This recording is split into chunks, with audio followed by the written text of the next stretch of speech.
Now, from my perspective, what I'm thinking here is how big, in terms of the priority list, is sport going to be? Certainly for the grassroots perspective. There's so many other priorities that Labour are focusing on at the moment.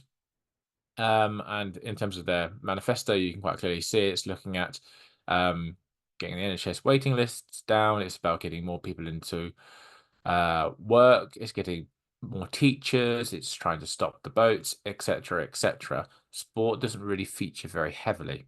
When you're looking at the manifesto, there isn't a huge amount on sport, mainly about how going to be able to still deliver high-class sporting events, etc., but not really much about sport. And there was a bit about football governance and putting that regulation, the bill into regulation in terms of the charter for football, but very, very, very little detail about sport in the Labour manifesto. So it's not quite clear in terms of what's actually going to happen when it comes to sport and specifically grassroots sport. Another fly in the ointment here, when we're considering what's going to happen for sport, is that the intended Secretary of State for Culture, Media and Sport did not get her seat. So it was Thangam Debonair in Bristol Central lost to Carla Denyer of the Greens. And so there has been a kind of a big focus from, just for a bit of context, been a big focus from Keir Starmer to try and have a um, settled positions in terms of the government and the ministerships. So those who've been doing the shadow versions of the current positions in government in terms of Secretary of States and minister positions were probably going to be transferred over. Now I'm recording at 10:45 in the morning on Friday, 5th of July. So of course the cabinet has not been confirmed. But the likelihood is that many of the high profile positions in terms of the shadow positions like Shadow Chancellor, Shadow Education Secretary, etc., are going to be filled are therefore going to be in the cabinet as those positions. So Rachel Reeves is probably going to be the Chancellor, and you're going to have Bridget Phillipson as the Education Secretary, probably going to have David Lammy as Foreign Secretary, etc., etc. When it comes to the shadow or the Secretary for the Culture, Media and Sport, we don't have that situation because the supposed candidate, Thangam Debonair, did not make it. So who is going to be the new Secretary of State? Now, according to a BBC journalist, I'll just get the name and just look at my phone whilst I do that. There are two names in the running. You've got Chris Bryant and you've got Ellie Reeves.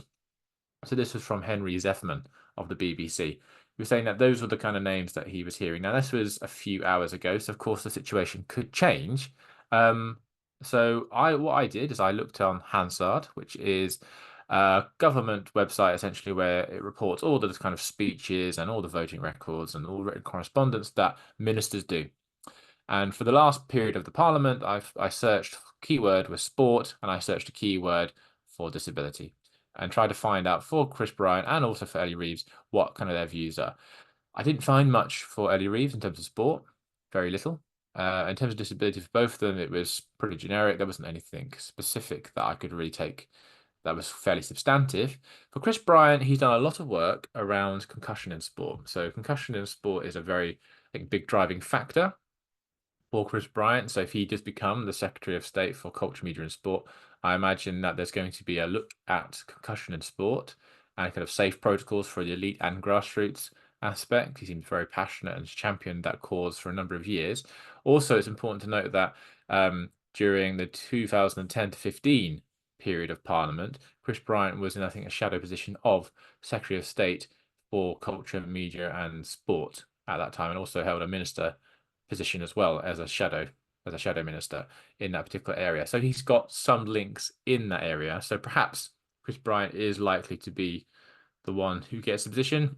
Of course, recording it at 10:47 now, I may look foolish having said that statement, but based on what the BBC journalist Henry Zeffman said, and also looking at the previous track record, perhaps he might be the fit for that particular position.